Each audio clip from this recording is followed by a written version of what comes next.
संसार में सबसे बड़ा क्या है? अभिमान और बाहुबल या विश्वास और आस्था? निश्चित रूप से बाहुबल के महत्व को नकारा नहीं जा सकता।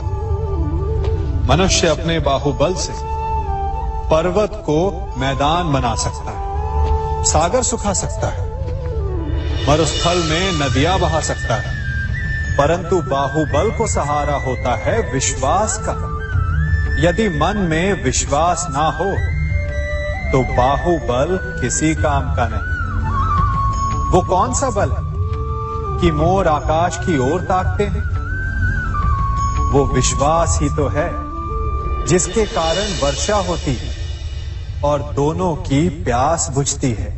परंतु जब पाप के बाहुबल का सामना धर्म के विश्वास से होता है तो बाहुबल हार जाता है और जीतता है विश्वास। विजय होती है आस्था की। यदि आप सत्य के मार्ग पर चल रहे हैं और आप अपने इष्ट में आस्था रखते हैं तो किसी भी पापी का बल आपका कुछ नहीं बिगाड़ सकता। कभी सोचा है हमारा जीवन भी उस रेत की घड़ी की भांति है? जो रेत नीचे गिर चुकी है वो हमारा अतीत है, जो अब भी ऊपर है वो हमारा आने वाला भविष्य है, और वर्तमान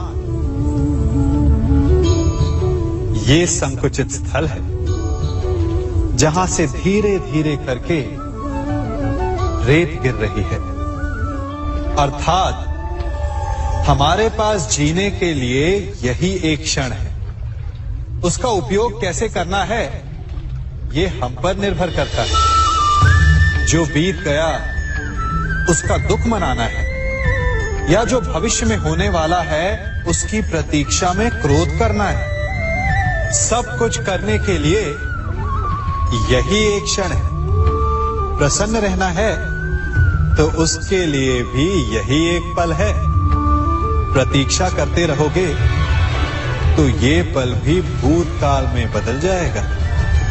इसलिए आनंद के लिए, परोपकार के लिए प्रतीक्षा ना कीजिए। आपके पास जो पल है उनका भरपूर सदुपयोग कीजिए, क्योंकि इस घड़ी को पलटकर आप फिर से समय अवश्य गिन सकते हैं, परंतु अपना बीता हुआ समय आप वापस नहीं लौटा पाएंगे।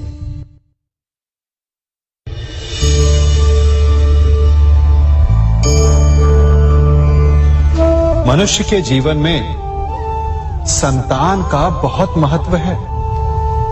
उस संतान के लिए वो कितने कष्ट सहता है, उसे पालता है, पोसता है, और यदि यही संतान संताप का कारण बन जाए तो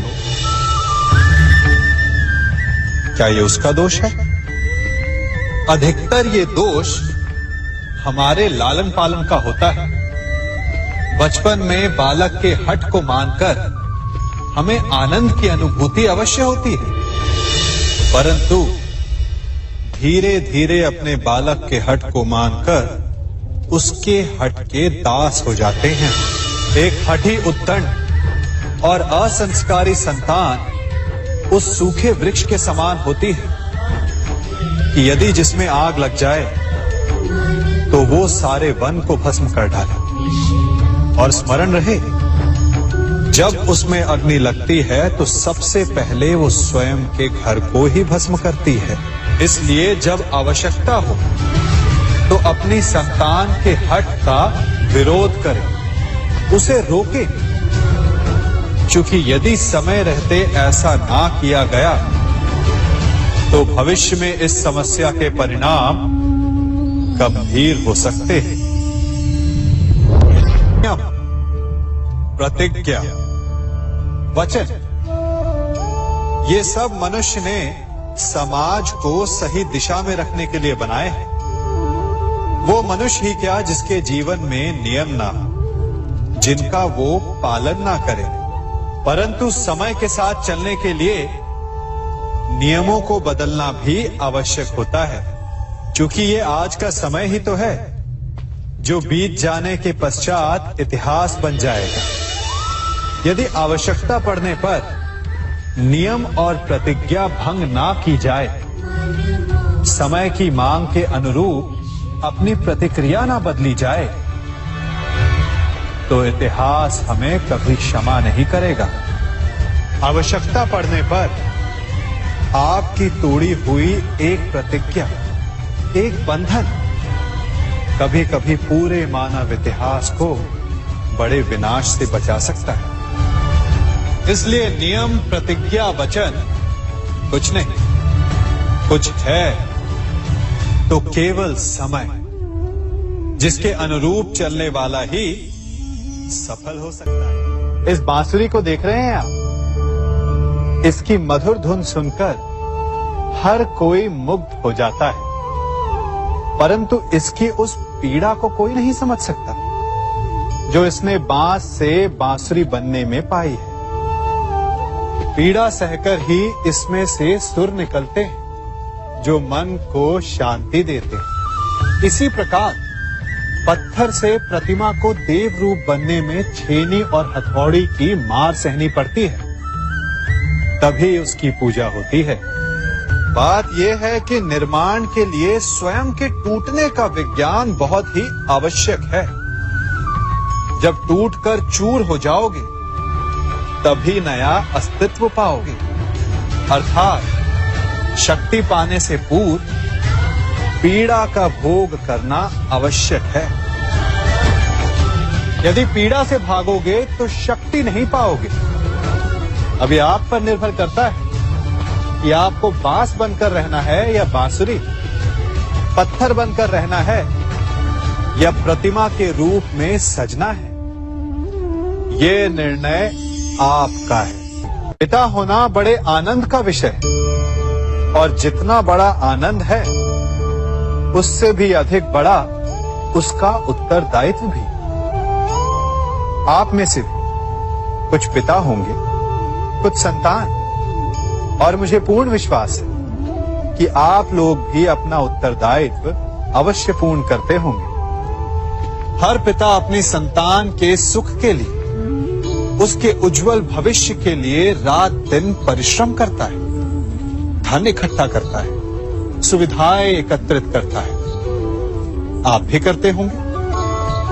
हर पिता को यही लगता है कि उसने अपनी संतान को सब कुछ दे दिया, परंतु फिर भी संतान प्रसन्न नहीं रहती। यदि आपको विश्वास नहीं तो आप भी स्वयं अपनी ही संतान से पूछ लीजिए।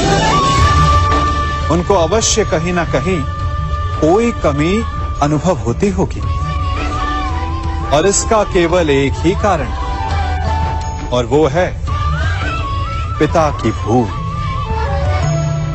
उसे लगता है कि उसने अपनी संतान को सब कुछ दे दिया, परंतु वास्तव में वो उसे सबसे अमूल्य विरासत दे ही नहीं पाता, और वो अमूल्य वस्तु है समय। अपनी संतान को समय दीजिए, उसे समझिए, उसे समझाइए, उसके साथ खेलिए, और जीवन के मैदान में उसे खेलना सिखाइए। उसे संस्कार दीजिए, उसे उसके मार्ग पर चलने दीजिए। मार्ग भटके तो उसे उचित मोड़ भी दिखाइए। विश्वास कीजिए, इससे अधिक कोई अमूल्य वस्तु आप अपनी संतान को नहीं दे सकते। युवा अवस्था भी हमारे जीवन का कितना सुंदर काल होता है ना। बाहु में बल, मन में कुछ बड़ा कर जाने की चाह, आंखों में भविष्य के सुंदर और कोमल सपने। और इसी अवस्था में मनुष्य के भीतर पनपता है प्रेम। किसी को देखकर उस पर मन मोहित हो जाता है, और फिर मनुष्य अपना सब कुछ उस पर न्यौछावर कर देना चाहता है। फिर प्रेम की परिणति होती है विवाह में। क्यों? सबको अपने खट्टे मीठे संस्मरण स्मरण हुआ है ना, परंतु यहीं से अधिकतर माता पिता और संतान के मध्य विचारों का विरोध प्रारंभ हो जाता है।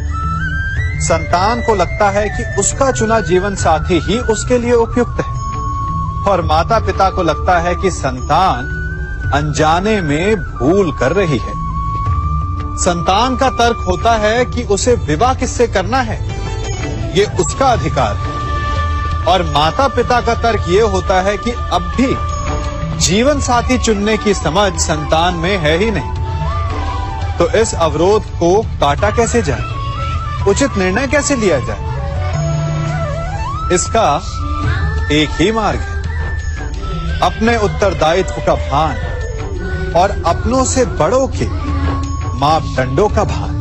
विवाह करने से पूर्व ये जान लेना आवश्यक है कि विवाह केवल अपने प्रेम को पाने का मार्ग नहीं है, अपितु विवाह से जीवन का एक नया द्वार भी खुलता है, और हर नए जीवन के साथ नए उत्तरदायित्व भी होते हैं। और यदि इन उत्तरदायित्वों को समझकर निर्णय लिया जाए तो विश्वास कीजिए, आपका दाम्पत्य जीवन आनंद से भरा रहेगा, और आपको कभी ये पछतावा नहीं होगा कि आपने कोई अनुचित निर्णय लिया। Subscribe now and press the bell icon. Never miss an update.